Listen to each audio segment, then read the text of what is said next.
देवकी और वसुदेव का विवाह हो जाएगा, ये सब चर्चाएं चल रही हैं। तब ही धरती पर पाप का बोझ बढ़ गया। धरती माता गौ का रूप धारण करके भगवान ब्रह्मा जी के घर पहुंच गई। ब्रह्मा जी के घर पहुंची। ब्रह्मा ब्राह्मण द्योतक है, परहित सरस धर्म नहीं भाई।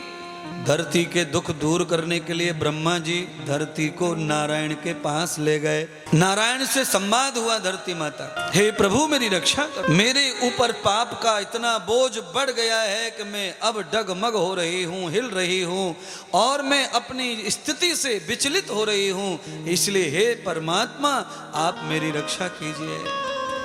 भगवान विष्णु कहते हैं, देवी तुम्हारी रक्षा करना मेरा दायित्व है, क्योंकि तुम मेरी अर्धांगिनी हो, मेरी पत्नी हो, पर मैंने तुम्हें मेरी सारी शक्ति प्रदान कर दी। अरे तुम्हें मैंने मेरा धैर्य दे दिया, और मैंने जब तुम्हें धैर्य दिया तभी तो तुम्हारा नाम धरती हुआ। उससे पहले तुम्हारा नाम मेधनी था, धरती नहीं।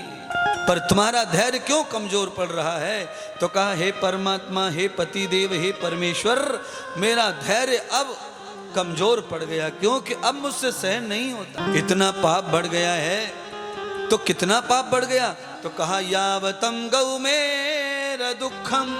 धरती जब तक पाप को भोगती है और झेलती है, जब तक धरती पर गौ माता सुखी है, तब तक धरती माता संपूर्ण पापों को झेल लेती है। पर जब धरती पर गौ माता दुखी हो जाए तो फिर धरती भी पाप को सहन कर सकती नहीं है। महाराज आप ही बताइए, आप अपने घर के सामने कितना कूड़ा जमा कर सकते हैं? नगर पालिका के लोग अगर 20 दिन हड़ताल पे चले जाएं तो आपके घर में कितना ढेर जमा हो सकता है?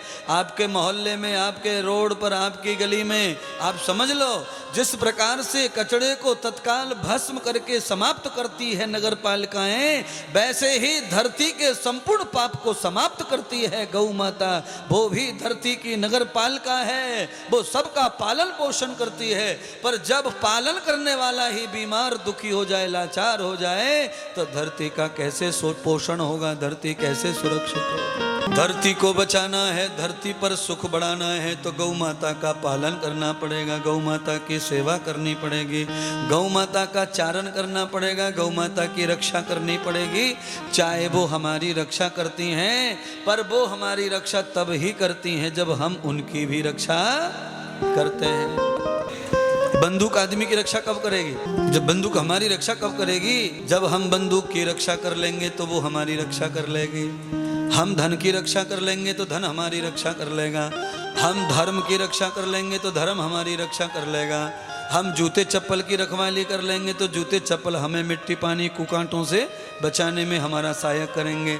अगर हम ही कुछ नहीं कर रहे हैं तो हमारा कुछ कोई नहीं करेगा।